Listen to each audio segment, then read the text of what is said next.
Assalamualaikum warahmatullahi wabarakatuh. Perkenalkan, nama saya Anissa Musdalifah dengan NIM 24420140005. Tujuan saya membuat video ini adalah untuk memenuhi tugas mata kuliah Psikologi Pendidikan dengan dosen pengampu Bapak Muhammad Hasan S.PSI M.PSI. Nah, pada video kali ini saya akan memaparkan materi tentang perkembangan bahasa dan juga kognitif. Jadi yang pertama itu adalah Jean Piaget ini memandang bahwasanya perkembangan kognitif itu dimulai dari proses aktif yang dimana anak itu membangun sendiri perkembangan pengetahuannya itu melalui interaksi sosial di lingkungan. Yang pertama itu ada skema sebagai dasar pemahaman. Skema ini adalah cara berpikir atau kebiasaan anak untuk memahami dunia atau lingkungan di sekitarnya. Contohnya itu adalah bayi punya skema menggenggam. Nah, maka semua benda yang dia pegang maka akan dia genggam, entah itu mainan, sendok, ataupun rambut ibu. Yang kedua itu ada asimilasi. Asimilasi ini terjadi ketika anak menghadapi pengalaman baru tetapi memahaminya dengan cara yang lama yang sudah ia kenal. Contohnya, anak sudah punya skema nih bahwasanya semua hewan berkaki empat itu adalah kucing. Nah, ketika dia melihat kambing maka ia akan menyebutnya kucing.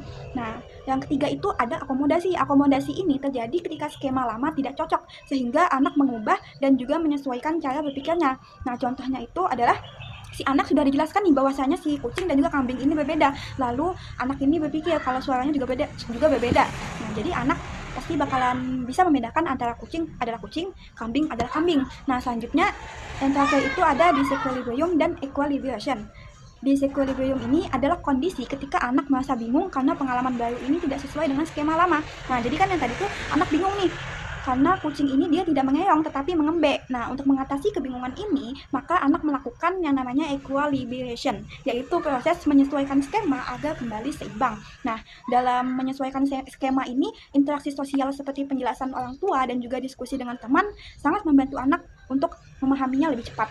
Nah, jadi dalam teori Piaget dan pendekatan konstruktivisme ini, anak itu tidak hanya menerima informasi begitu saja dari guru, akan tetapi anak juga harus aktif membangun sendiri pemahamannya melalui pengalaman dan juga interaksi dengan lingkungan. Yang pertama ada tahap sensorimotor pada umur 0 sampai 2 tahun. Pada tahap ini tuh bayi belajar melalui indera dan juga gerakan tubuh. Di akhir tahap ini, anak memahami bahwasanya kebertahanan objek itu adalah benda tetap ada walaupun tidak terlihat. Contohnya itu adalah saat ibu membunyikan mainan di balik selimut, bayi yang lebih kecil mengira mainan itu hilang.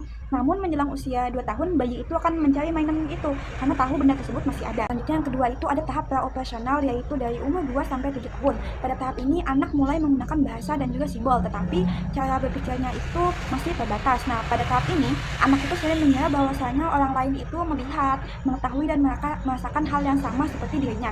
Jadi anak itu belum mampu sepenuhnya memahami bahwasanya orang lain itu bisa melihat dengan sudut pandang yang berbeda. Selanjutnya yang ketiga adalah tahap operasional konkret, yaitu umur 7 sampai 11 tahun. Pada tahap ini anak itu mulai bisa berpikir dengan logis, tetapi masih pada hal-hal yang nyata dan juga bisa dilihat. Contohnya anak bisa mengurutkan pensil dari paling pendek ke paling panjang. Nah, selanjutnya ada juga anak memahami bahwa meskipun air itu dipindahkan ke wadah berbeda, jumlahnya tetap sama. Yang terakhir itu ada tahap operasional formal, yaitu umur 11 tahun ke atas. Pada tahap ini anak atau individu mulai mampu berpikir secara abstrak dan juga hipotesis. Vygotsky ini memandang perkembangan kognitif itu sebagai proses yang sangat dipengaruhi oleh konteks sosial dan juga budaya. Vygotsky berpendapat bahwasanya pembelajaran itu mendahului perkembangan. Jadi, anak itu belajar melalui interaksi sosial dan juga pengajaran langsung, yang kemudian dia menguasai pengetahuan tersebut hingga mampu berpikir dan juga menyelesaikan masalahnya secara mandiri. Selanjutnya ada regulasi diri dan juga internalitas. Regulasi diri ini berkembang secara bertahap. Nah, anak memahami bahwa tindakan dan juga suara itu memiliki makna. Lalu selanjutnya, anak itu berlatih menggunakan tanda dan juga bahasa melalui interaksi sosial. Nah, ada juga peran private speech. Private speech ini adalah kebiasaan anak berbicara kepada dirinya sendiri saat menghadapi tugas yang sulit atau permasalahan yang sulit. Nah, private speech ini membantu anak untuk mengatur tindakan dan juga pikirannya. Selanjutnya ada zona perkembangan proksimal. Zona perkembangan proksimal ini adalah rentang kemampuan yang belum dapat dicapai oleh anak itu secara mandiri. Nah, tetapi perkembangan ini tuh bisa dicapai dengan bantuan orang yang lebih kompeten. Selanjutnya ada mediasi dan juga self-holding. Mediasi ini adalah bantuan dari orang dewasa atau teman sebaya yang lebih mampu. Nah, bantuan ini tuh dia bisa berupa penjelasan, contoh, ataupun pemecahan tugas yang menjadi bagian lebih sederhana. Selanjutnya ada scaffolding. Scaffolding ini adalah bantuan sementara yang diberikan pada tahap awal pembelajaran, dan ketika si anak ini sudah bisa mandiri atau bisa menyelesaikan, maka bantuan ini akan diberhentikan. Selanjutnya juga yang terakhir ada pembelajaran kooperatif. Nah, pembelajaran kooperatif ini berarti dia belajar secara berkelompok. Nah, dalam pembelajaran kelompok ini otomatis anak itu akan saling membantu karena dalam zona perkembangan yang berdekatan.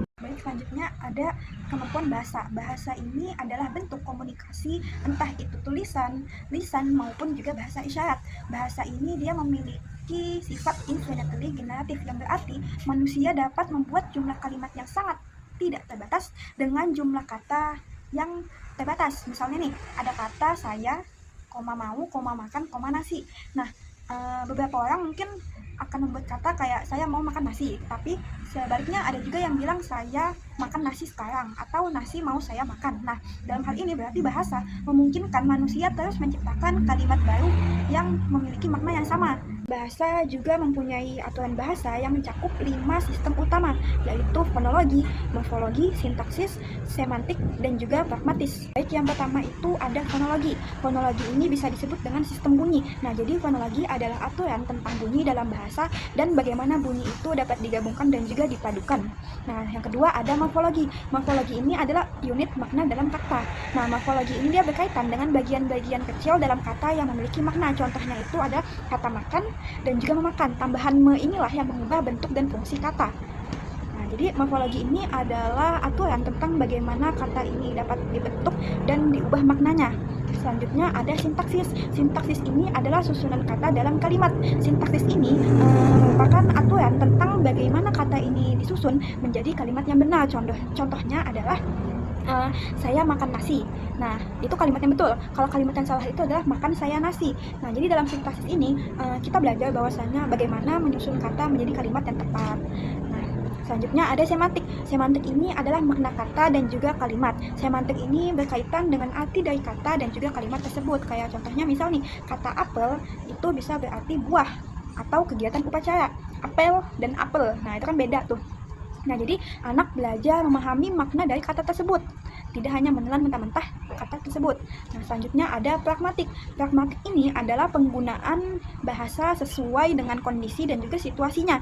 Pragmatik merupakan aturan tentang bagaimana menggunakan bahasa dengan tepat dalam konteks sosial dan juga budaya. Contohnya ini adalah ketika berbicara dengan teman berbeda dengan cara berbicara dengan dosen atau guru. Nah, kalau ke teman kan, kamu sudah makan. Kalau ke dosen lebih formal, lebih sopan. Contohnya, selamat pagi Bu, apakah Ibu sudah makan? Nah, jadi anak di sini belajar menempatkan posisi dan intonasi katanya. Pada intinya, fonologi ini adalah bunyi bahasa, morfologi ini adalah bentuk dan bagian kata, sintaksis adalah susunan kata dalam kalimat, semantik adalah makna kata dan kalimat, dan yang terakhir adalah pragmatik, cara memakai bahasa sesuai dengan kondisi dan situasi sosial. Pertama adalah pengaruh biologis. Pengaruh biologis ini dia berkaitan dengan faktor bawaan sejak lahir dari si anak yang mendukung kemampuan berbahasa dan juga berpikirnya. Yang kedua ada pengaruh lingkungan. Walaupun anak ini sudah memiliki kesiapan biologis, perkembangan bahasa dan kognitif anak ini tidak akan optimal tanpa lingkungan yang mendukung. Lingkungan yang mendukung itu seperti dia interaksi dengan orang tua, sering melakukan percakapan, dan juga sering dibacakan buku dan juga cerita. Nah, kalau dalam konteks sekolah, guru juga berperan dalam memperkaya bahasa melalui diskusi, kerja kelompok, dan juga aktivitas membaca bersama.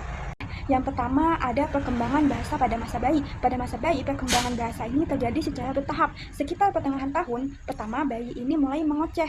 Nah, ocehan ini memang belum mempunyai arti, akan tetapi sangat penting untuk melatih bunyi bahasa. Nah, selanjutnya sekitar usia 10 sampai 13 bulan, bayi mulai mengucapkan kata pertama seperti papa ataupun mama.